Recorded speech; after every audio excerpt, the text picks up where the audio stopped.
सर्व समर्थाच्या पंखांखाली आश्रय. स्तोत्र संहिता अध्याय क्रमांक 91. जो परात्पराच्या गुप्तस्थळी वसतो तो सर्व समर्थाच्या सावलीत राहील. परमेश्वराला मी माझा आश्रय, माझा दुर्ग असे म्हणतो.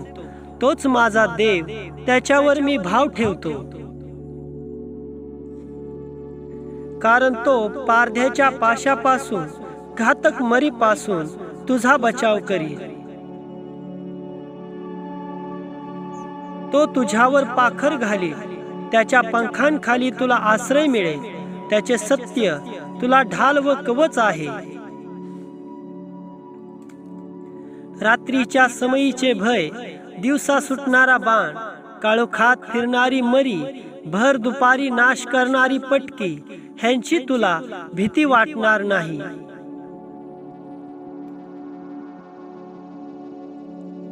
तुझ्या बाजू सहस्त्रावधी पडले, तुझ्या उजव्या हातास लक्षावधी पडले, तरी ती तुला भिडणार नाही. मात्र तुझ्या डोळ्यांना ती दिसेल आणि दुर्जनांना प्राप्त होणारे प्रतिफळ तुझ्या दृष्टीस पडेल.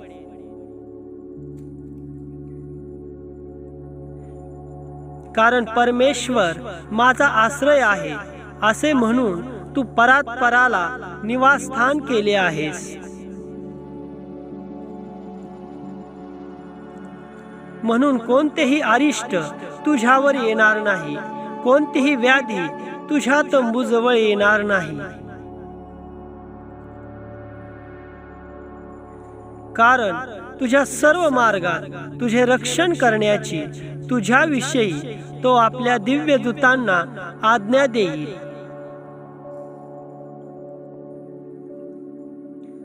तुझ्या पायांना धोंड्यांची ठेच लागू नये म्हणून ते तुला आपल्या हातांवर झेलून धरतील.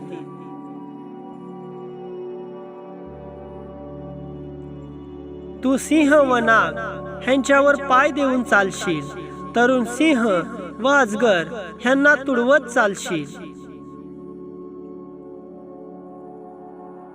माझ्यावर त्याचे प्रेम आहे म्हणून मी त्याला मुक्त करीन.